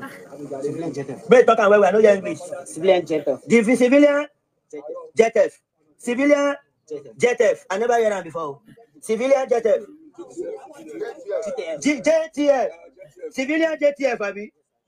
mo fẹ́ máa fi ọgbọ́n alẹ́ kọ́ lọ. Ọlọ́run ò ṣe o, tó jẹ́ kó rí mi pa lónìí o. Àfọlá. If you say no get action, you go don kill me. ẹ jẹ́ fìbí ọ̀wá ibi tẹ́ bá ti rí oògùn yẹn wò dáadáa ẹ jẹ́ gbé yẹn wá mo fẹ́ ká wo oògùn yẹn. You get me say na make you carry knife come. ṣẹ́gbọ́n Wetin you come do? You wear soldier cloth. You wear camo. Na our daddy house be this. Àwọn ní Balógun. Àwọn ọlọ́pàá erin ẹ̀fọ̀n lókun state. Bàbá ló dá dúró bí. Are you a soldier wey wear camo? You come to attack me in my home with my car. No be inside car. Why you run? Ìgbà tí mo fẹsẹ̀ múlẹ̀ tó sá lọ. Pásítọ̀ ẹ fún náà bẹ̀. Pásítọ̀ ẹ má kọjú ọ̀bẹ sí mi. Ẹ má kọjú ọ̀bẹ sí mi, pásítọ̀. Ẹ má sáwọ̀ ọ̀bẹ bẹ̀ fún. Òun náà bẹ̀. Who get knife? Who get knife? Who get tutu? ṣẹ́tí àwọn fúnpá ẹ̀. Who come attack me? Who wear this cloth? You inside my house with knife? ṣẹ́tí rí ẹ wo aṣọ tó wọ̀ yẹn wọ́n kọ special force òun ló kọ sáṣọ yẹn o special force tó bá pàdé ewé èmi àti yín lọ́nà tẹ́yìn logo special force tó yọ id card kí lẹ máa sọ ẹ ló ṣiṣẹ́ ìjọba ni ẹ láwọn agbófinró sì kọ́ o apààyàn ni wọ́n o bó ṣe ba ayé ìwọ Yorùbá jẹ́ one by one nìyẹn bó ṣe ń pa àwọn ọmọ Yorùbá one by one òun nìyẹn tó bá wá ṣe bẹ́ẹ̀ tó bá rí ọ̀tá Portable pa wọ́n wá ló máa pariwo wípé lágbájá kan ló bá jà tàbẹ̀dò ló bá jà ìyàwó tó kọ̀ lẹ̀ bóyá òun ló ń assassin sí bóyá àwọn girlfriend boyfriend ìyàwó ẹ̀ bóyá àwọn lọ́ọ́ ṣe kíní kan wọ́n wá bẹ̀rẹ̀ rúmọ̀sì lóríṣiríṣi ẹ̀ sì ní mọ̀ wípé olè ta ló jà á. tí ilẹ̀ wa bá dá dúró gbogbo tó yẹ láti lè make sure wípé security wà òun ló máa ṣe ṣebí ìlú òyìnbó la wà yìí I can work at any time tó bá wù mí máa ń rìn ní ìlú òyìnbó ẹ ní ní ọlọ́pàá gan kó mú ìbọn dání kàkà bẹ́ẹ̀ ó máa mú ìbọn onírọ́bà bullet dání ni ìbọn rọ́bà bullet lọ́lọ́pàá máa mú dání kẹ́ tó lè rí pé ọlọ́pàá gbé ìbọn dání ó máa jẹ́ pé bíṣọ̀ tó lọ fún yẹn ó ṣe kinní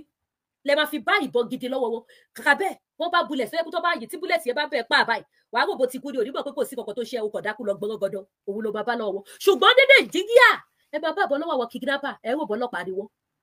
kò sí yàtọ̀ nínú tẹ́lẹ̀ fi dá ọlọ́pàá mọ̀ pé yes this is real police this is apayọ̀ nílùú Nàìjíríà kò sí nǹkan gidi tẹ́lẹ̀ fi tètè recognize àwọn people yìí ẹ jẹ́ ká máa gbọ́ Portable lọ ẹ bá wa ṣí ètò ẹ káàbọ̀ sórí ètò gbogbo ẹ̀yin tẹ́ ṣẹ̀ṣẹ̀ dé no going back ní Yorùbá nation ọjọ́ tó lọ bá la máa gba Yorùbá nation a máa gbà I have the belief pé a máa gba Yorùbá nation that is why tí mi ò ṣe back up that is why tí mi ò ṣe stop tí mo ṣe continue wípé Yorùbá nation ni ẹ jọ̀ọ́ bá wa ṣí ètò oh God bless you ẹ bá wa double tap lórí TikTok ẹ̀yin ti Facebook ẹ̀yin dẹ̀ bá mi ṣí ètò ẹ bá wa ṣí ẹ ṣódà ká máa rérò lórí TikTok ju Facebook lọ kò dáadáa ẹ̀yin ti YouTube ẹ̀yin náà ṣe ó ti ẹ̀rọ wọ títí yín náà ẹ̀yin náà bá mi túbọ̀ ṣí ẹ̀ ẹ já máa gbádùn Portable lọ́wọ́.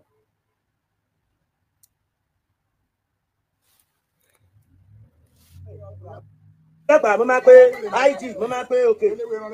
mo máa pe ẹ̀ máa wo eléwé ránṣà. Ẹgbẹ́ sáà mi ò sọ kọ́kọ́ fún tẹ̀sí ní káàkiri gbogbo inú abúlé ló ti tẹ̀sí gbogbo inú ilé. Wọ́n á wá tàn lọ síwájú pé títí ẹ̀ lọ́wájú ológun bá pé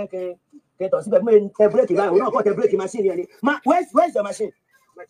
You dey there. Wetin you come do there wey make you leave your machine run? Good night for your body. Bàbá ẹ sọ̀rọ̀. Èmi ni mo gbé yìí gbọ́dọ̀ lọ́wọ́ ẹ̀ ni mo yọ lápò ẹ̀. Èmi tẹ̀ sí lè pa ó ti jápa ó ti escape bọ̀ ó fọ̀kadà ẹ̀ lẹ̀ síwájú ilé mi. Ìyẹn ọ̀tọ̀ ó sá lọ. Now you leave your ọ̀kadà run. You know why they say ọ̀kadà? You no do bad. Wetin make you leave your ọ̀kadà run? Bàbá mi má bẹ fún ọ. Ìwọ lè lọ bẹ́ẹ̀ no put am for hand. No put am for hand. Ogun ẹlẹ́wọ̀n yẹn o gbogbo àwọn oògùn tó kó dání ìfúnpá ìgbádìí mo fẹ́ fi wọ̀nyí ti bí náà ni o. Ó yá ẹ̀yin náà ẹ wọ̀ ẹ máa lóògùn yẹn dáadáa bíbá. Mo máa pe òkè mo máa pe ẹ̀ máa wo eléwé ránṣà. Ẹgbẹ́ sáà mi ò sọ kọ́kọ́ fún tẹ̀sí ní káàkiri gbogbo inú abúlé ló ti tẹ̀sí gbogbo inú ilé. Wọ́n á wá tàn lọ síwájú pé títí ẹ̀ lọ́wájú ológun bá pé kẹtọ̀ síbẹ̀ mo tẹ bírèkì báyìí òun náà kọ́ tẹ bírèkì machine yẹn ni. Where's your machine? You dey there. Wetin you come do there wey make you leave your machine run? Oya who still knife for your body? Bàbá ẹ sọ̀rọ̀. Èmi ni mo gbé yìí gbọ́dọ̀ lọ́wọ́ ẹ̀ ni mo yọ lápò ẹ̀. Èmi tẹ̀ sí lè pa ó ti jápa ó ti escape bọ̀ ó fọ̀kadà ẹ̀ lẹ̀ síwájú ilé mi. Ìyẹn ọ̀tọ̀ ó sá lọ. Now you leave your ọ̀kadà run. You know why they say ọ̀kadà? You no do bad. Wetin make you leave your ọ̀kadà run? Ẹ wo àwọn oògùn yẹn mo fẹ́ kẹ́ yí o mo fẹ́ kẹ́ yí àwọn oògùn yẹn dáadáa ṣé ti rí òun lẹ́ wò yìí àwọn oògùn yẹn lẹ́yìn ní towards the end video yẹn nílẹ̀ ńlẹ̀ yẹn ibi tẹ́mi lọ nìyẹn ibi tí mo lọ ń bẹ̀ òun nìyẹn. Number one ṣé mo pé ká ní Portable òfura a máa bọ̀ lẹ́yìn ẹ̀ bó ṣe bí ẹ̀ ṣe drive lọ tóun dẹ̀ bọ̀ lórí ọ̀kadà yẹn kẹ́ máa wo ibi tí Nàìjíríà tó ti léwu dé tẹ́ bá drive lọ ẹ wà careful ẹ máa wò rárá bẹ́ bá fẹsẹ̀ rìn nínú Nàìjíríà ẹ máa gọra yín bọ́mọ yẹn ṣe drive lọ yẹ ká lọ́mọ yóò fura ní akọ̀ọ̀rọ̀ máa drive bọ̀ lẹ́yìn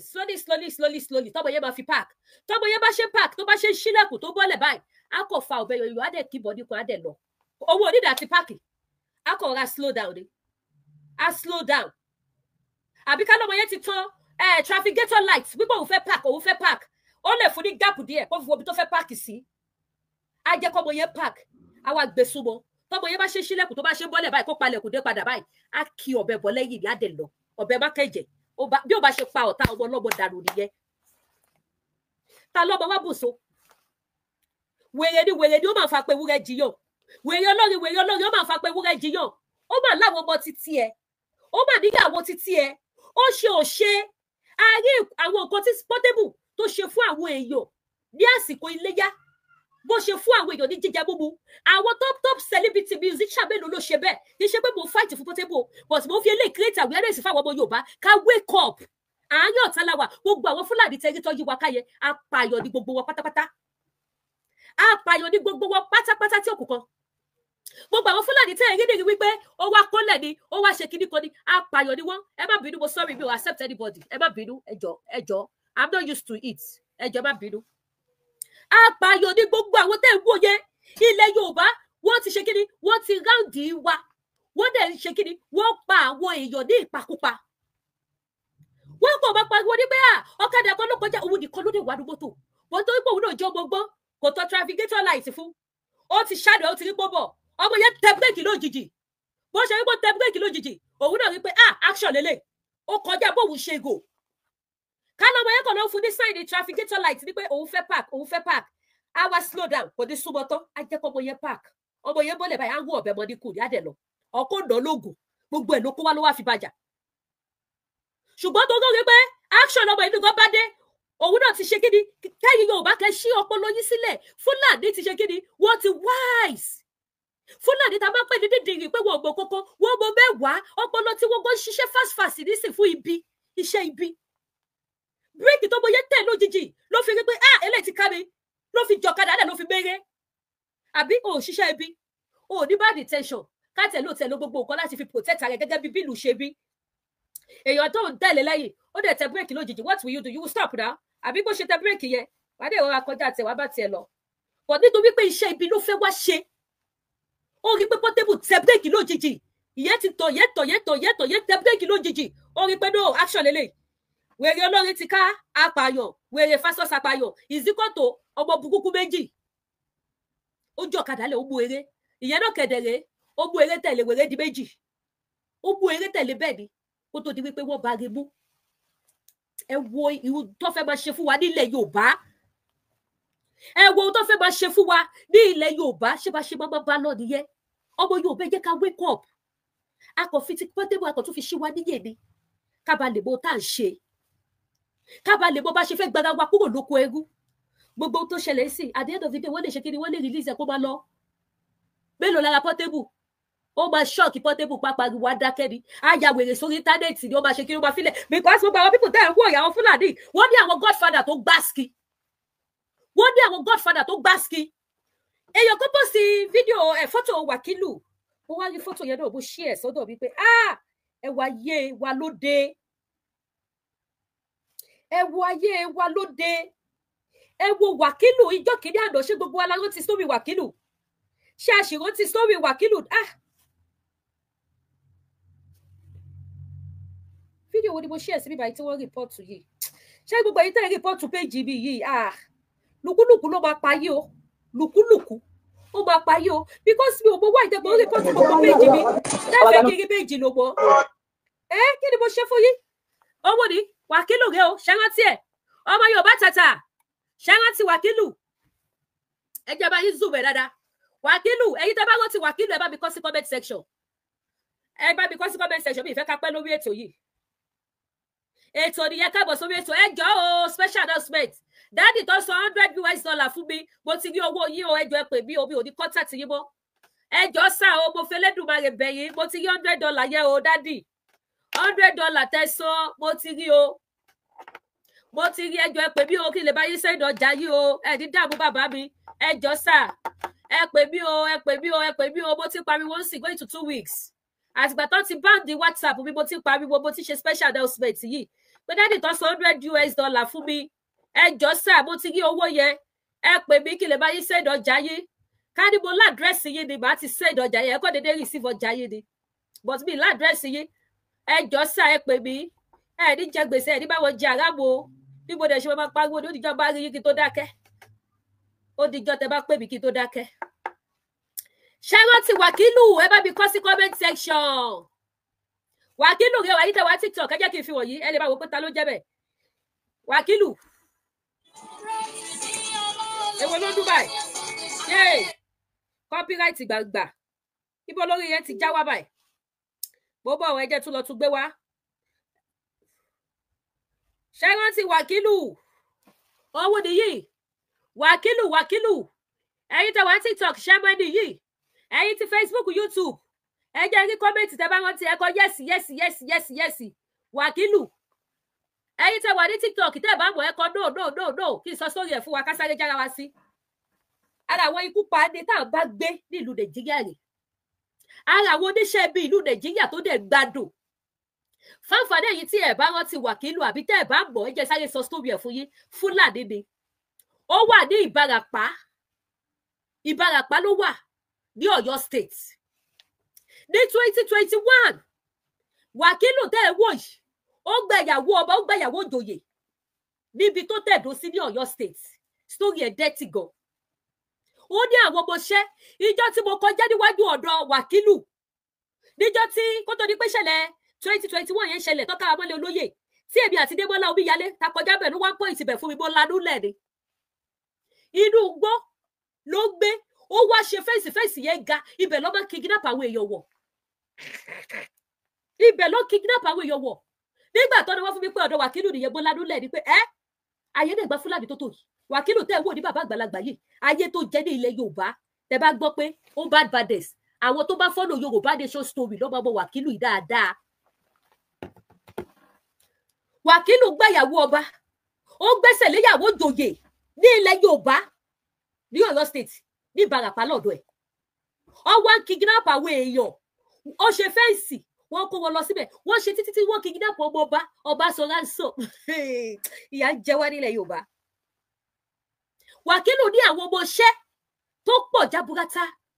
nígbà tí àṣírí ẹ̀ tú tó di wípé àwọn mídíà bẹ̀rẹ̀ sí ní go dípà àwọn bàbá gbàgede ìmọ̀ wọ́n go deep wọ́n ṣe investigation wọ́n gbé gbogbo ayé tí màá jẹ ní ilẹ̀ Yorùbá wọ́n gbé gbogbo ẹ̀ síta olóyè Sunday Igboho kọ́ ló túbọ̀ bá wa lọ́ra ẹ̀mí báyẹn dìde pé no this is rubbish báwo ni Fúlàní ṣe máa fìyà jẹ àwọn Yorùbá tó tó yìí àwọn àgbààgbà Fúlàní ẹyẹ èèyàn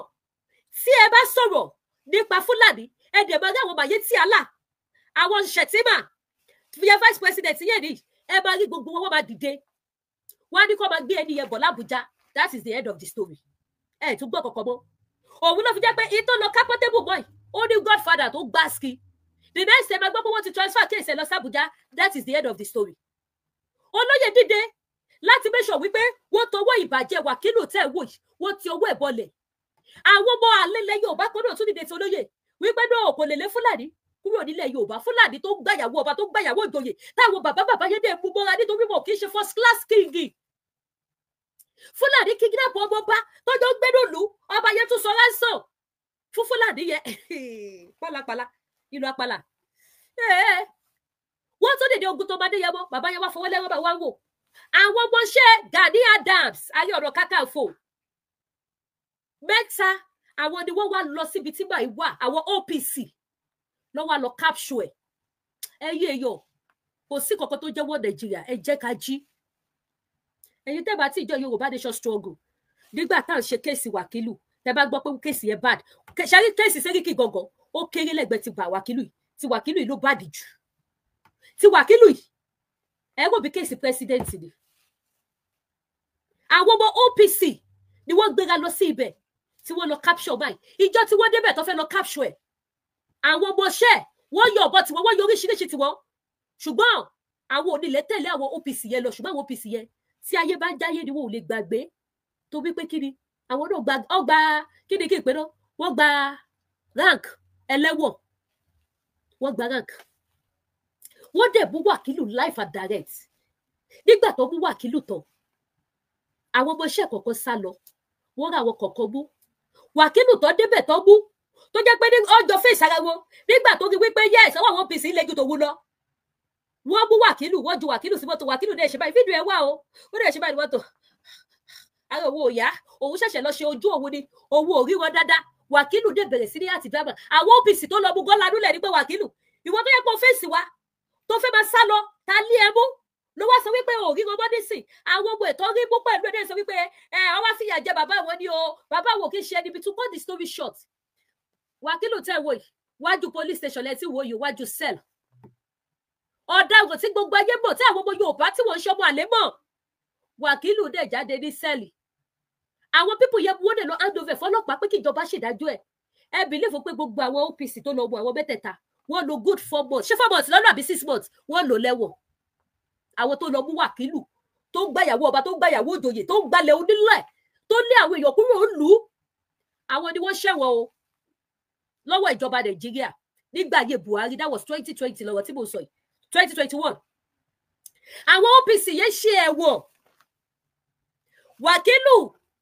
òun lẹ́wọ̀n iwájú police station lẹ́yìn tí kọ́kọ́ wo ìtọ́ ọkọ̀ ṣe kí ni tó jókòó tó gba tẹ́gùn the next thing wọ́n ní kó máa gbé bọ̀ l'Ábùjá láàfin gbọ́n kọ̀ọ̀kan mọ́ di èdè eléyìí lórí ọ̀rọ̀ Wàkílù kò sẹ́ni tó mọ ibi tí Wàkílù wà and I'm very sure pé Wàkílù wà bí tó ti jà 4 months á dá fún yín all the 4 months làwọn OPC yẹn lò lẹ́wọ̀n àwọn OPC yẹn lò 4 months 4 good months lẹ́wọ̀n wọn ò payọ́ wọn ò ṣiṣẹ́ bí o èèyàn tó ń payọ̀ tó fìyà jẹ àwọn ará ìlú òun ni wọ́n lọ mú pé kí ló dé wọn ò dẹ̀ bá já o wọn ò ṣe níbí o wọ́n mú àwọn ọmọọṣẹ́ ló tún bẹ̀rẹ̀ sí ní gọ̀ọ̀bọ fáwọn OPC o Ọlọ́run ní kọ́lá jẹ tẹ́lẹ̀ o wọ́n dẹ̀ lọ mú fún ìjọba pé tó ìjọba ẹni tó ń terrorize odidi ìlú rẹ̀ o ẹgbà o ìjọba níta lọ́wọ́ wọ́n ṣe irú ìlú bẹ́ẹ̀ yẹn lélẹ̀ tó wá fẹ́ lọ pa Portable ní òní escape ní kò ní escape ó máa escape gbọ́dọ̀ ká máa ṣe gbọ́n kankan mọ́ nìyẹn tó jẹ́ pé àwọn OPC ló lo 4 months lẹ́wọ̀n àwọn OPC mẹ́ta ikú mọ́ tí wọ́n bọ́ sósì ìyà tó jẹ wọ́n ló lọ yẹ̀ wọ́n lè gbàgbé láyé wọn ó dá mi lójú pé tó bá gbọ́ láyé wọn wípé Fúlàní tún ṣiṣẹ́ ibi ní ibì kan tó bá tẹ̀ wá sọ fún wọn pé yá ìjọba ló wà sáyé ó yẹ lọ síbẹ̀ kẹ́ lọ bú Fúlàní yẹn wọ́n ní débẹ̀ wọ́n á máa rántí Wàkílù one of notorious kidnapper ẹni bí apààyàn nílùú Nàìjíríà òun lẹ́ wò yìí o Wàkílù ó dẹ̀ ṣì wà nílùú Nàìjíríà up to date kò sí kankan tó ṣe. Gumi tó gbówó lọ fáwọn kidnapper tó pa kúkúrú tó pa gúgù ó wà nínú Nàìjíríà ó rìn kiri kò sí kankan tó ṣe. Vice President yìí Shettima nígbà tí wọ́n wá olórí àwọn terrorists inú ilé ẹ̀ bí mo ṣe wà nínú ilé mi bẹ́ẹ̀ ló wà nínú ilé ẹ̀ tí wọ́n wá mú lọ́dún ẹ̀ kí ló dà wọ́n pọ̀ lẹ́yìn ìgbà yẹn ló jẹ́ Vice President ní Nàìjíríà ẹ wá ní Nàìjíríà ò tí tọ̀ orílẹ̀-èdè burúkú yóò bẹ́ẹ̀ wake up kí yà má bàa jẹ wá kú ká má bàa kú sínú ìyà kò sí kankan nínú Nàìjíríà fat nìyẹn má lajú ẹ sílẹ̀ kí wọ́n pa ẹ́ dànù dira wá gbogbo ọ̀rọ̀ tó lè fi protect ara ẹ lọ́wọ́ ogun Nàìjíríà kó má bàa bá ogun yẹn lọ wá gbogbo ọ̀rọ̀ tó máa fi jà fúnra ẹ kó má bàa rí wàhálà àti ìdààmú nílùú Nàìjíríà kí ìdè Nàìjíríà má bàa ṣe kí ni kó má bàa gbé ẹ̀mí kó ogun Nàìjíríà má bàa gbé ẹ̀mí lóòjẹ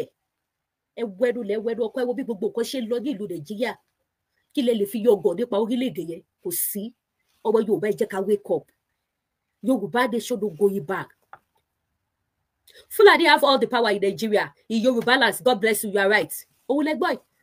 òun lọ kọ sí comment section yẹn Fulani have power in Nigeria àti ní gbogbo ilẹ̀ Yorùbá ṣó yẹ kó dà bẹ́ẹ̀ ṣó yẹ kí Fulani gbalẹ̀ wa lọ́wọ́ wa ṣó yẹ kí Fulani máa wá pàṣẹ fún wa lẹ̀ wa ṣó yẹ kí Fulani máa kó wa sínú yìlà yìí lọ ní ilẹ̀ wa ọmọ Yorùbá ẹ jẹ́ ká jí kẹ́ má sùn ẹ̀yin tẹ́ bá like wig orí mi ó wà o ẹ wo àwọn new wig ó ti dé lánàá àwọn new ọjà new arrival ó dé lánàá both jewelries ó dé wig ó dé ẹ wá rajà ẹ jẹ́ polówó ọjà fáfàdé yìí tẹ́ bá fẹ́ lodge sí tẹ́ bá ní apartment tẹ́lẹ̀ lodge sí ní Nàìjíríà ẹ pè mí kí n fún yín ní nearest service apartment. The apartment is very nice. They have 24 hours lights. They have 24 hours what is it called? Internet. 24 hours lights, 24 hours internet. Maximum security one bed. They have 2 bedroom, they have 3 bedroom. It's about fellow Nigeria. They fair, cool place, nice place. Just 2 minutes drive. See International Mohammed Airport. 2 minutes. So it's something that you can just check in. LA check láti airport de be. LA check láti be the airport. Mo miss flight bí kò ṣẹlẹ̀. See traffic wà kò ṣẹlẹ̀. Just 2 minutes drive. Or when you see International Mohammed Airport, DRS service apartment. It's a very nice place. About what share to. And it's about to work apartment some lodge in Nigeria. Help me making for you the phone number. What can shake it? Can make inquiry. Now, I will week. I want that to the land on the lake. I just go you know the what powerful. I want that to shake it to the land on the lake. So we be no available. Títorí bí náà ó wà available bó bá sọ fún yín pé week tẹ́ bá ti rí lórí bí yẹn ti di tèmi nìyẹn so ẹ̀yin tẹ́ bá like títorí bí náà is available àwọn new ọjà ti dé ẹ̀yin mọ́mì mi ẹ̀yin dádì mi ọjà tuntun ti dé o kódà lára àwọn ọjà mi bí ló tún dé tó ń pè mí fún lẹ́ẹ̀kọ́ yẹn ọjà 4 box ló wọlé dé lánàá ṣẹ́tìrí wíìgì yìí owó pákó ni mo tà bí ọṣẹ kan gbà ẹ wá ra ohun tí mo tà owó ni ẹ̀yin mọ́mì mi lórí TikTok owó ni yìí ẹ̀yin ti Facebook YouTube ẹ wo ara àwọn new arrival ní wíìgì tẹ́ wo yìí ó ẹ̀ṣẹ̀ dé ni ara àwọn ọjà tuntun tó dé lélẹ̀ ẹ̀yin tẹ́ bá fẹ́ ẹ screenshot ẹ send ẹ sí mi ẹ fẹ́ sọ wá tó ti kú yàtọ̀ ẹ jẹ́ túmọ̀ náà dáàdì ìgbà ìwà lára àwọn new ọjà tó ẹ̀ṣẹ̀ dé tó bá jẹ́ torí mi náà lẹ́fẹ́ ẹ wo very beautiful owó nìyí ṣẹ́tìrí ó wà ẹ jẹ́ kí n dìde kẹ́ wo bí tó gùn owó ní tó bá dẹ̀ jẹ́ aṣọ tí mo wọ̀ yìí náà lẹ bá fẹ́ aṣọ náà wà available this one is 3/4 ẹ fi rock summer ṣẹ́tìrí owó ní lọ́bọ̀ ẹ jẹ́ kí n sẹ́ẹ̀tì dáadáa lórí Facebook ẹ wá bá mi ra jẹjẹ ṣàánú mi bí lọ́wọ́lọ́wọ́ mọ́ ọmọ ti fi gbogbo owó rajà owó nìyí ṣẹ́tìrí very lovely 3/4 gown ni mo wọ̀ yìí lọ́ọ̀gì ẹ wà àwọn wíìgì tó fine tẹ́ bá lò ó wà available lace wà àǹkárá wà damask wà àdìrẹ wà èyí tẹ́ bá ti fẹ́ àwọn fine jewelries náà dé lánàá díẹ̀ lókun bí bá ṣubú Ọlọ́run ṣọba àkàtọ olúwo gbọ́dọ̀ ṣubú lórí live show yẹyẹ ìyá àpọ ọmọ sáré crop bẹ́ẹ̀ ni wọ́n á lọ bá mi tọ́jú ẹ̀ ọjọ́ tí bá ti ṣèyàn kan òun ló máa fi bú mi ọlẹ lóní wàrà pàdé ìyàwó díẹ̀ ló kù ọpẹ́lọpẹ́ Ọlọ́run ọpẹ́lọpẹ́ àṣejẹ ẹ̀jẹ̀ Jésù kí ló àṣejẹ lébi kí ẹ̀jẹ̀ Jésù èyí tẹ́ bá fẹ́ dira nǹkan tẹ́lẹ̀ ló wà o ogun láyé o olórí yẹn ní mi ò mọ̀ pé ogun láyé omi bàbá ti múra sílẹ̀ wíìgì ti wà dáadáa ọjà tó dé kọjá lọ méjì ẹ̀ ni mo ní pápá pariwo rà so this time around ó pọ̀ tó dé tí mo fi wọ̀nyí bí sí. àwọn new arrival eléyìí kò pọ̀ o just two eléyìí ló wà ó sẹ́yìn tẹ́ bá nìjẹ́ ẹ tètè pè fún ṣẹ́tìrì very beautiful mo like ẹ̀ bí ṣẹ́tìrì gbogbo ẹ̀yin mọ́mì mi àwọn eléyìí sí ẹ lè lọ sọ́fíìsì ẹ lè lọ síbi iṣẹ́ ẹ̀yin tẹ́ bá ń ṣiṣẹ́ kí ẹ this one is fine àwọn fine week tẹ́ lè lọ síbi iṣẹ́ kí ẹ lélẹ̀ owó nìyí o ẹ wá rajà tí mo tà o Fúlàní ò ní pa wá o ogun Nàìjíríà ò ní ṣe kí ni kò ní wọlé tọ̀ wá o bó bá ṣe wù yí lẹ ṣe lè pick ẹ sí ẹ lè dá lọ sẹ́yìn ẹ lè ṣe lẹ́lẹ́gbẹ̀gbẹ̀ bẹ́ẹ̀ bá ṣe fẹ́ sí ni look at it very beautiful ẹ lè dá sẹ́gbẹ̀gbẹ̀ lè dá lọ sẹ́yìn kí gbogbo ẹ̀ kó fọ́ọ̀lù sẹ́yìn owó nìyí ó fẹ́ set ẹ ni so that a lè rí dáadáa a lè rí how beauty it is ẹ lè fi ṣe center party owó pákúpákú ni mo tà èmi owó wọ́n mọ́ jà lọ́lẹ̀ kó dowó ṣẹ́tìrí báyìí ṣẹ́tìrí sì kó tún ti fá ìyàtọ̀ mo ti la pátì síwájú ẹ lè la pátì síwájú ẹ lè fi ṣe ọba kò síbẹ̀ ṣe tí ò lọ owó nìyí very beautiful ọwọ́ yìí lẹ máa fi ṣe kíni lẹ máa fi píìkì kọ́ yín àwa ṣe kíni àwa yọ step by step lẹ́yìn owó rèé this is it look at it very beautiful owó nìyí this is the back owó nìyí ó fine gan ojú méjì lọ ẹ̀yin tẹ́ bá fẹ́ owó pọ́kú ni mo tà á mi ò ṣe kò gbà ẹ bá mi ṣe ètò Fúlàní ò ní pa wá o Fúlàní ò ní pa wá o àní tó sọ́wọ́ Fúlàní o ok all back gbogbo bíbá ẹ báyìí sìn wíìgì ló wà bẹ́ẹ̀ àwọn woman hair náà wà èyí tẹ́ bá ti fẹ́ woman hair wà this one is all back ọjà tí mo tà lọ́nà eléyìí wà bẹ́ẹ̀ so another one tún ni mo like ẹ àwọn tí mo bá like bẹ́ẹ̀ mo tún rí ọ̀dà fún owó ni all back ẹni bó ṣe dí ẹni pé Ghana wíìfì yẹn dí dáadáa ó dí dáadáa ẹ jẹ́ ràn mí lọ́wọ́ ẹ bá mi share ètò ẹ̀yin tí TikTok ẹ bá mi double tap owó nìyí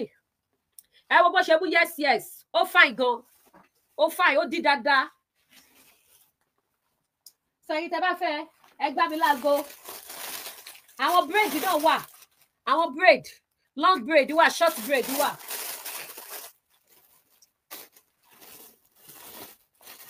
ok o ti kúrò ilé ọwọ́ ọgbọ́n kọ́ fi wọ̀yà ó sọ fún yín pé mo di tó pọ̀ báyìí sí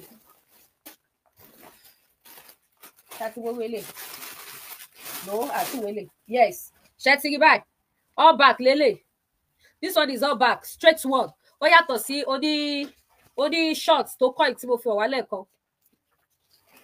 gbogbo ọjà ni mo ń ta yẹ́rìngì wa àwọn fine jewelries àwọn jewelries tó bold dáadáa létí gbogbo ẹ̀ ló wà lọ́dọ̀ Lady K àti parí ọ̀rọ̀ Yorùbá ní ọ̀rọ̀ agitate àwọn èèyàn ti lẹ̀ wá àdán ṣẹ̀fẹ̀ kí n jẹun ni ẹ̀wọ́ ẹ̀ lẹ́yìn pé ó dẹ̀ ìpè ní sí gbà kọ́kọ́ máa polówó ọjà bí kí tó ṣe program tí bá ti lè polówó báyìí gbogbo yàtọ̀ máa lọ́wọ́ gbà ẹ̀wọ̀n náà ẹ̀ ṣàánú mi ẹ̀ẹ́nu lẹ́mọ̀ sì ti tajà mi ò sí ní ṣọ́ọ̀bù náà ẹ bá mi rajà ẹ wo ṣẹ́tìrì this one is all back very beautiful small money bí o ṣe kò gbà òyìnbó lọkọ̀ owó ọkọ̀ òun nìyí ẹ pè mí kẹrẹ ìtẹ bá fẹ́ eléyìí náà wà lóríṣiríṣi ó ní 2 step wà ìtẹ bá ti fẹ́ ẹ jẹ́ bá mi rajà omi ìfẹ́ ká lò ju 2 hours lọ so a ṣẹ̀ṣẹ̀ ló 1.5 hours ni so máa polówó ọjà yẹn fast gbogbo ẹ̀yin tẹ máa ń nídìí àwọn nǹkan tẹ lè lò fún aṣínà nǹkan àánú tẹ lè lò nǹkan arọ́bí àwọn spiritual items òun nìyí àwọn nǹkan spiritual tẹ lè lò gbogbo àwọn nǹkan spiritual tẹ lè lò lóríṣiríṣi ṣẹ́tìrí we have them here àwọn iṣẹ́ lẹ̀ wò yẹn they are not just ordinary ike ó ń ṣe ordinary ike lẹ̀ ń wò yẹn kì í ń ṣọṣẹ́ lásán àwọn tó patronize Lady K àwọn ló mọ̀ pé yes kò dẹ̀ gbàládùúrà bí ẹ ṣe rí ìyanu Ọlọ́run ẹ túbọ̀ máa rí sí ni ẹ wọ lẹ́yìn sí this one is all back ó wá jẹ́ 2 step all back 2 step all back 2 step small money ni mo ta ṣe ti bí bó ṣe gùn dáadáa tó dí all back lélẹ́yìn náà 2 step ni all back wájú ẹ̀ ní ó ní pátì lẹ́gbẹ̀gbẹ̀ méjèèjì òun nìyí ó fine gan ṣe bá rí wọ́n náà wọ̀ lẹ́ máa mọ bó ṣe fáyìn tó dẹ̀ kú ẹ wo bó ṣe kú lọ́wọ́ ó kú gidi mo fẹ́ ṣe ìpolówó yẹn pápápá so that program wa ò ní lè gùn jù so gbẹ̀yìn tí dádì bá ti fẹ́ sá lọ́mọ yín lọ́wọ́ nílé àwọn nǹkan tẹ́ lè lò tẹ́ni ẹlẹ́ni òfin nígbà ṣe yín ṣe lọ́wọ́ ọkọ yín is available. Àwọn nǹkan tẹ́ lè lò láti dábì padà sórí oníbi is available. Àwọn nǹkan tẹ́ lè lò láti fi boost business yín is available. Ẹ̀yin tẹ́ bá ní business tẹ́ ń tajà, àwọn nǹkan tẹ́ lè lò ó wà available. Irú torí mi ń sìn òun lélẹ̀ ó di dáadáa ẹ tẹ́ lè fi torí mi ìwé náà because àwọn eléyìí di dáadáa ju torí mi lọ. This is the coloured one. Black ẹ̀ náà wà. Black ẹ̀ wà. Òun ni ẹ wo bó ṣe dí irú torí mi ni. Irú ti torí mi òun lélẹ̀. Òun ni ṣáyé pé lè gan díjú torí mi lọ. Eléyìí díjú torí mi lọ. Ṣé ti rí báyìí? Wọ́n dẹ̀ sí ó wẹ́rẹ́ dáadáa. Òun ni ó wẹ́ dáadáa. So ẹ̀yin tẹ́ bá ní choice sí ẹ pè mí. Tó bá dẹ̀ jẹ́ pé àwọn wig oní coils náà lẹ bá fẹ́ àbáwọn afro gbogbo ẹ̀ ló wà available. Gbogbo ẹ̀ ló wà available. Cheap price kò sí country tí mi ò lè ship sí. Hamilton ni mo wà ní Canada. Hamilton ni mo wà ní Canada. Ẹ má bínú bá ṣe ń sọ̀rọ̀ o. Ẹ bá mi gbà bẹ́ẹ̀.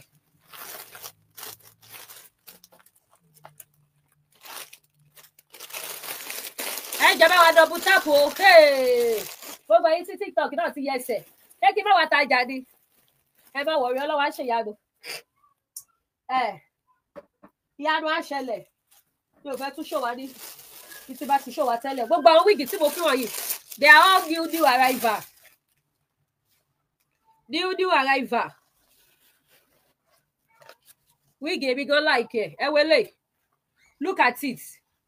Ẹ wo wíìgì ọwọ́ mi. Ṣé ẹ rí pé ó mú yes. Ó mú yes. Wájú ẹ̀ ní. Ẹ wo. Ṣé ti rí? Ẹ wo bó ṣe fine. Look at it. Ó ti lọ mú jù. Ó ti lọ wà pa jù. So èyí tẹ́ bá ní dẹ̀ ẹ pè mí. Tẹ́ bá dẹ̀ tún fẹ́ another type tó jẹ́ àwọn onísúsú wà tó tún yàtọ̀ sílẹ̀. Tó tún yàtọ̀ sí wẹ́lẹ̀ má fi yẹn náà yín sí. Wíìgì ló kún gbogbo bí. Oh ọmọ mi. I will call you later. Má sọ̀rọ̀ mo wà láìfò má sọ̀rọ̀.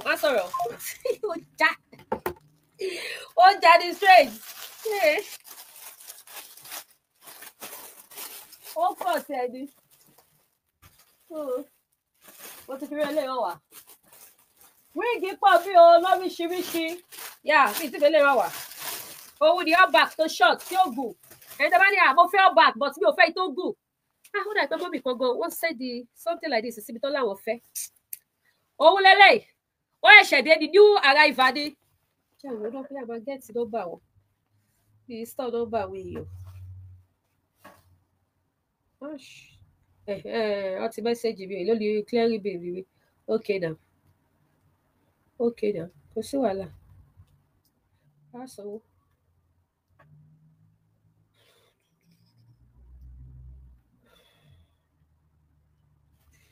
Owó clearing tax gbogbo ẹ̀ gan owó ni lọ́tọ̀.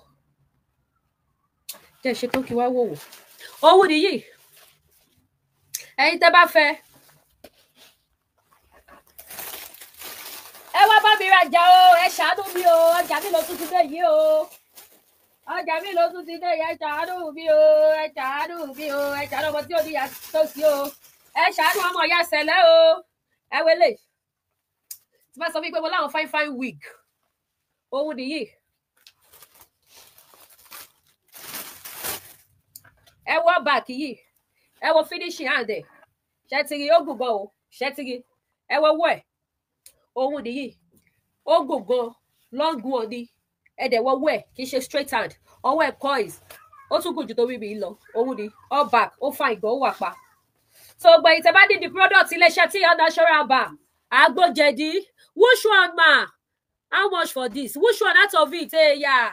Gbogbo ń ṣò gbogbo ẹ̀ lọ́tẹ̀ mi ni. Ẹ jọ torí ọlọ́yin tẹ wá TikTok. Mo fẹ́ lẹ́dùnmarè bẹ̀yìn. Báwo ló ṣe máa kọ phone number síwájú TikTok? So that àwọn èèyàn lè ní nọ́mbà wọn lè pè mí. Èyí tẹ bá fẹ́ gan ẹ screenshot ẹ send sí WhatsApp mi. Ní tẹ bá fẹ́ ẹ screenshot ẹ send sí WhatsApp fún mi. Please, I need someone to put me through. Irú àwọn tó béèrè how much would you see? They will just come to my WhatsApp. Mo kàn ń ṣòwò gbogbo ẹ̀ lọ níbi òmò ìtẹ́ ìbéèrè price ẹ̀ nínú gbogbo ẹ̀ báyìí. Ẹ̀yin ti Facebook. Èwo ni ká tún gbé wá ká tún fi wọ́n ra wa o. Wíìgì fọ́ ó yàgbá o. Ṣùkú lélẹ̀ ilé yóò tẹ̀ jẹyọ̀ kan lọ́dún. Ṣùkú ni. Mo láwọn ṣùkú tó jẹ́ long hand náà o. but so láwọn big mommy tó máa ní àwọn ò fẹ́ irun tó gùn òun ni eléyìí ṣe wà ṣẹ́ ti rí báyìí ṣùkú ni òun lélẹ̀ ṣùkú ni mo dẹ̀ ní cap tẹ́ máa dé sísàlẹ̀ I have 2 type of cap mo ní original one original cap original òun nìyí sọ fún yín pé àwọn ọjà ìṣẹ̀dẹ̀ cap tá a ní tẹ́lẹ̀tẹ́lẹ̀ lélẹ̀ àwọn ilẹ̀ láti tẹ́lẹ̀tẹ́lẹ̀ original cap lélẹ̀ ṣẹ́ ti rí original one ẹ̀yin tẹ́ bá ní di cap tẹ́ fẹ́ ra cap tẹ́ máa kọ́kọ́ dé sísàlẹ̀ eléyìí sì tí mo dé ìsìn cap wà nísàlẹ̀ but irú cap eléyìí lèmi dé o irú cap eléyìí mo dé ẹ̀ lè fi wélé láyé àti láíláí original eléyìí ò ṣàwọn tó máa bẹ́ yẹn àbí tó máa yọ òwú no ẹ̀ lè fi wé eléyìí the difference is clear tẹ́ bá gbọ́ gbọ́rọ̀ òwú ni ìyàtọ̀ wà bẹ́ẹ̀ so yìí tẹ́ bá ti fẹ́ ẹ pè mí ọjà wà mí báyìí ẹ má wulẹ̀ dàbí torí yín mo ṣe wà mí torí ẹ̀yin mọ́mí ẹ̀yin dádì yìí tẹ́ bá ti fẹ́ aṣọ dádì náà wà aṣọ wà fáwọn dádì èyí tẹ́ bá ti fẹ́ òun ni woman hair yẹn ṣàtọ̀ àwọn omi sí ọwọ́ ilẹ̀ wa máa fi ṣe kí ni ẹ máa fi yá òun nìyí ní ìfẹ́ tu ṣẹ́tìrí very beautiful ó fine ó mú yes ó fine ó mú yes ó fine ó mú yes tí mo ti pààkì ẹni mo ti ju káàpù yẹn síbẹ̀ òun ni àwọn woman hair òun rèé ní tẹ́ bá ti fẹ́ mọ́mí tó béèrè pé ọmọ ṣì ẹ jọ mẹ́sẹ̀gì mi nínú WhatsApp ẹ pè mí ní WhatsApp á jọ ṣe fídíò call màá fi wọ́n hàn yìí ní tẹ́ bá ti fẹ́ bẹ̀ ẹ jọ ẹ pè mí o òun ni mi kì í fẹ́ tó àwọn kìíní iṣẹ́ tí mi òun nìyí very beautiful òun nìyí woman hair ni woman hair original òun rèé original woman hair òun lẹ́ wò lọ́wọ́ mi yìí gbogbo àwọn nǹkan tẹ́lẹ̀ máa lò sí náà ó wà available spray wà bond wà cream wà fún everything is available bí o ṣe kò gbà ọlá wípé ní ṣọ́ọ̀bù ni ká ní ṣọ́ọ̀bù wà ní gbogbo ẹni bá hang sára ike ẹ máa rí níbẹ̀ má bàbá páàkì ẹ̀ jẹ́ torí páàkì pẹ̀lú kan táwọn máa fi ṣúọ̀ pé yes woman hair gidi ni.